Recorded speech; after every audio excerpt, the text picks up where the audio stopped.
Hello, hello, and welcome back to the Listen Bitch podcast where we cut through the noise, ditch the drama, get out of the bullshit, and get real about stepping into who God actually created you to be. Today's episode is going to wake you up because we're talking about one of the biggest lies that you've been living under without even realizing it. Okay. Your brain is not the boss of you. You are the boss of your brain. So if you're tired of second guessing yourself, spiraling in fear, or feeling stuck at the starting line of your next big thing, stay with me, love. Stay with me. It's time to take your authority back, babe. Let's get into it. Hello, hello. I hope you guys had an incredible weekend. This week is fucking crazy for me. My daughter is graduating college this weekend. So I have a big to-do list. Let's just say that. I have a big to-do list.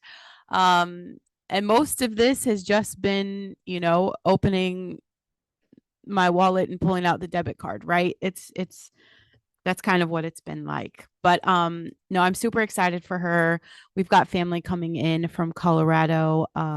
It's just going to be super great. Super great to celebrate her. My big girls both moved out. I think I told you guys that. So I haven't really processed that. I think I'm holding on to that until like next week. But there is a big shift in the house. Like energetically, it's just it is so different. It's so different. I still have four kids at home, so I'm not quite that empty nester, but we are working our way to it. So listen, today's episode, because when we let our brain boss us instead of being the boss of our brain, I'm going to be honest, the consequences are deep and it really feels normal until you start to name them. So, I'm going to go over some key things that might catch your interest, and you're going to be like, oh my God, she's right. My brain is bossing me around, and that's not its job. Um, you're stuck in survival mode. Like your brain's primary job is survival. Okay. Not success. It is wired for survival.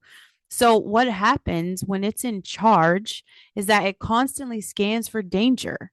It is always assuming the worst and it resists risk, even healthy risk. Maybe you're living in a way that you've been reacting to fear instead of genuinely responding to faith. And what's going to happen here is that, you are missing opportunities. You have chronic anxiety. You're hesitating to act even when God is calling you forward. These are the things that happens. And this is not good or bad. It just is. This is your brain protecting you. So we don't come out the gate saying, I hate my brain. Like that's definitely not the mindset that I want you to get out of this episode today. I want you to understand that your brain loves you and it wants to keep you safe, but you need to learn that it's kind of like a kid. It needs direction and guidance. Like you have to go first. Maybe you've been defaulting to limiting beliefs because if your brain is unmanaged, it definitely just stays in that DMN. That's the default mode network, defaults to old programming.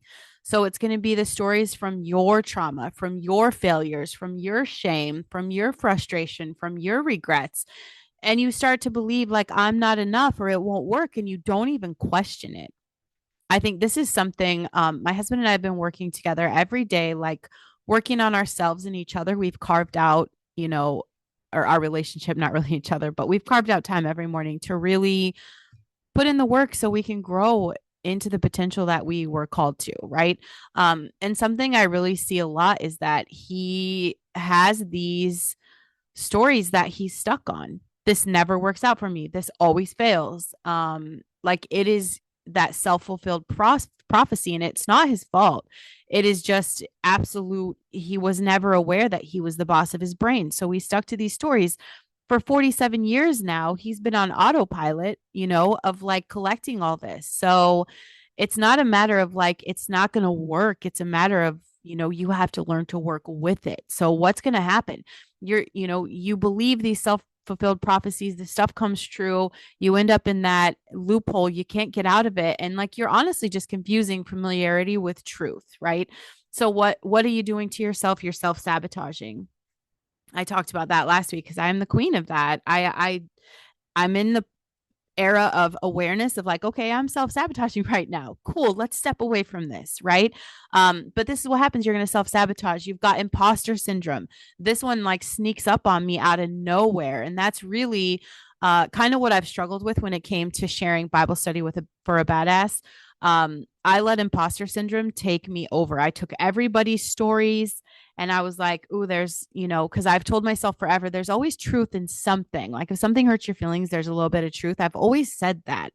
And the truth is, yeah, I felt like an imposter because I'm not the cookie cutter Christian. So I had to really work out my issue with that, and uh, I still have not started back the Bible study with the badass videos, but I will be doing that after this crazy week because I know the truth now.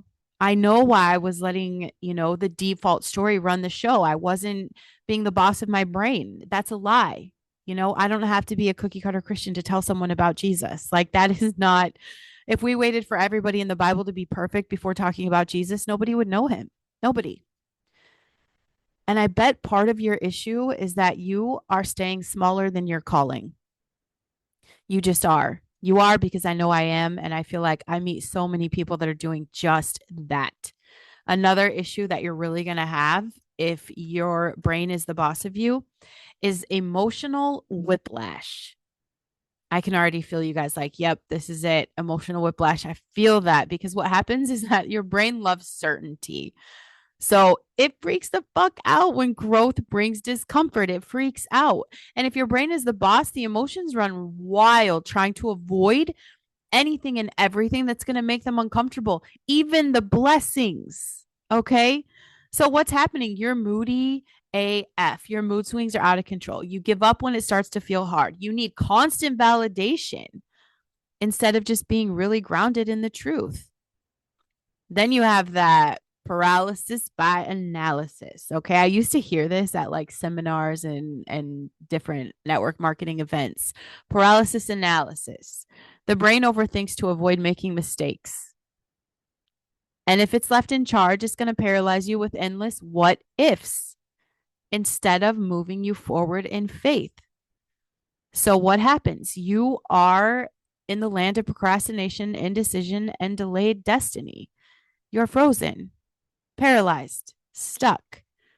And the worst part here, and this is how I know I'm going off track and I'm letting my brain run the show, is that there is a huge disconnect from God's voice. Because when my brain is overactive and it's going crazy, and it does that, I have a very neurospicy brain. I love it. I am just really stepping into the awareness of how I need to learn to work with it instead of against it. I feel like I've been fighting it instead of like, okay, let's work together. We could be better. But that's what happens. Your mind is drowning out the still. It's drowning out that voice of God. So you're not spirit led, you're thought led, and that's not going to get you anywhere.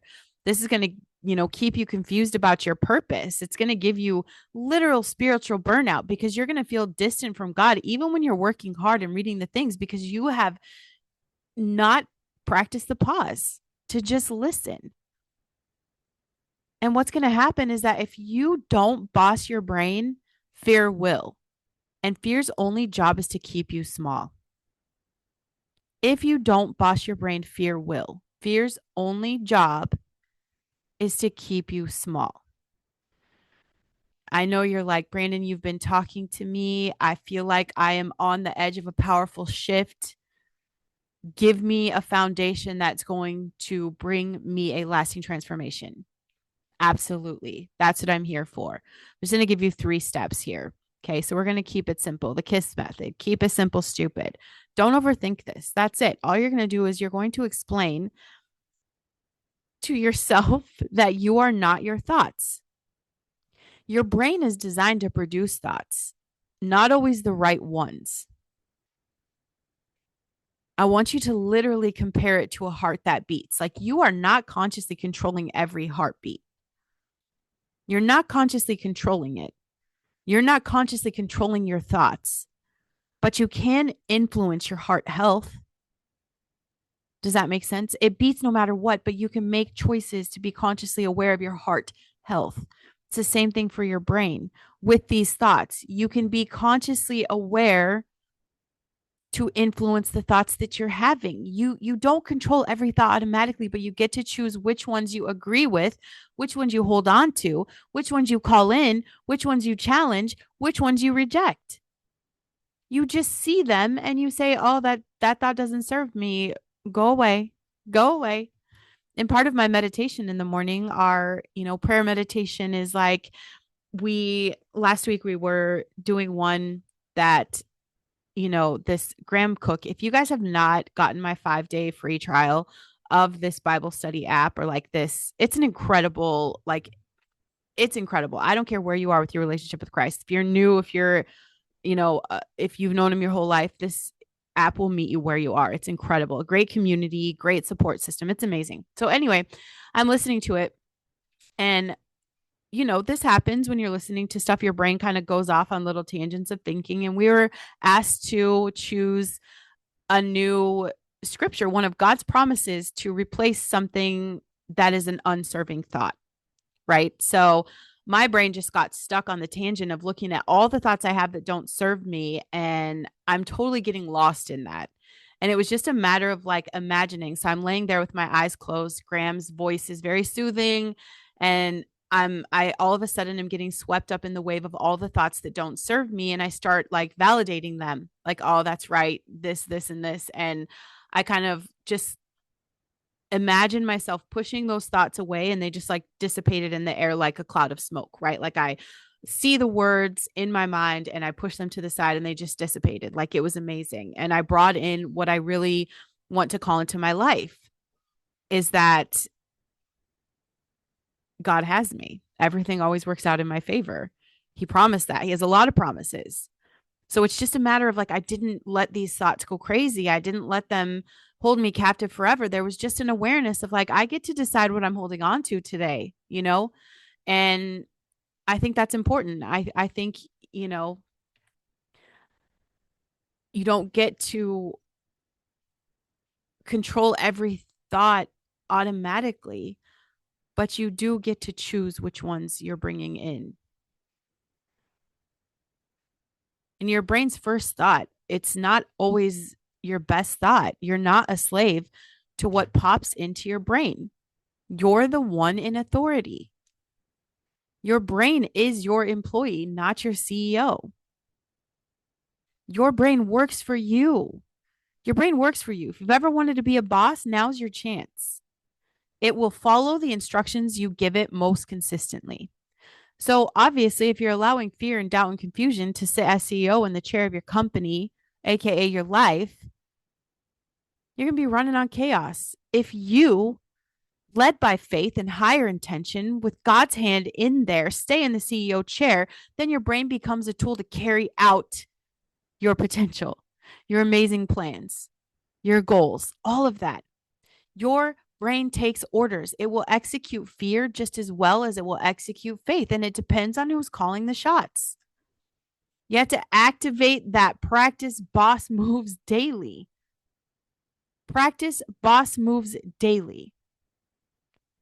Retrain your thinking. These are your boss moves. You notice a thought. That's your awareness. Name it as helpful or harmful. Does this serve me? Does it not? There's the judgment. Neutralize or nourish, okay? This is your action.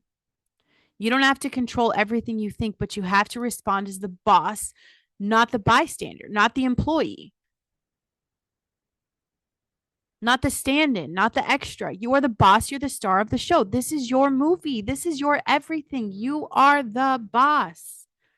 You are the boss. Every time you challenge a lie and replace it with truth, you're firing fear and promoting faith. That's a boss move. Take every thought captive to obey Christ. That's 2 Corinthians 10:5. Reinforce with yourself that God empowers you to lead your mind, not be led by it. He literally is saying, you're the boss of your brain. You're the boss of your brain. How is this going to benefit your life? If you really decide to take action and become the CEO of your life, become the main character energy, if you step into the superpower that you have, if you tap into this supernatural love and faith that God has for you, what happens? You have freedom from automatic fear. You stop living in reaction mode. Fear no longer has a default yes in your life. You will get to move forward even when fear whispers, stay small. You're not good enough. This is never going to work out for you. You're stupid, right? You get to move forward because none of that matters. You make faster faith based decisions because you make choices rooted in clarity and conviction, not confusion and chaos. You stop second guessing yourself every 5 minutes. Peace replaces pressure, confidence replaces constant questioning. The best thing about this, and I think this is probably like my number one MO here, is you are breaking generational cycles because you stop passing down that fear based mindset to your kids. It'll stop being contagious to your community, your team, your family, whatever that is. You're setting a new standard of resilience and faith for future generations. You are not just fighting for yourself anymore. You're leading a legacy. A legacy. Everybody wants to be remembered. Everybody. You'll have real boldness, not a fake hustle. You act from purpose, not panic. You show up fully in the spaces that you're called to. And this is an unapologetic move.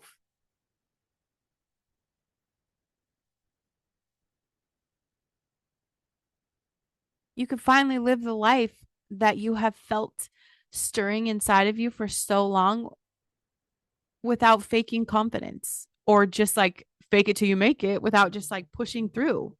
It's genuine.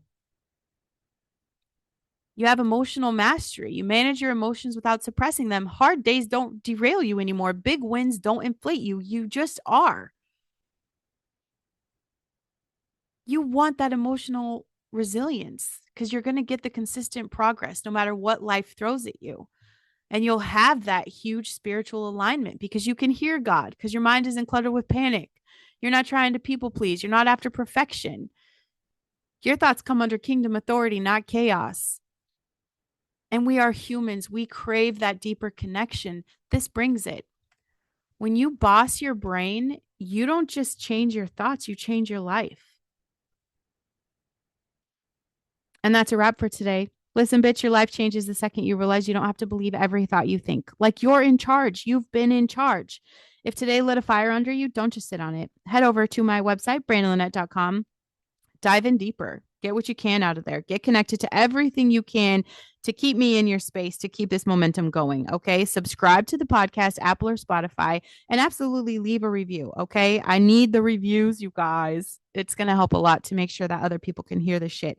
Make sure you check the show notes for all the links and goodies, hit them up, and don't forget to share this episode, okay, to anyone who needs to boss up and break free. So I'll see you back here Wednesday. I love you guys.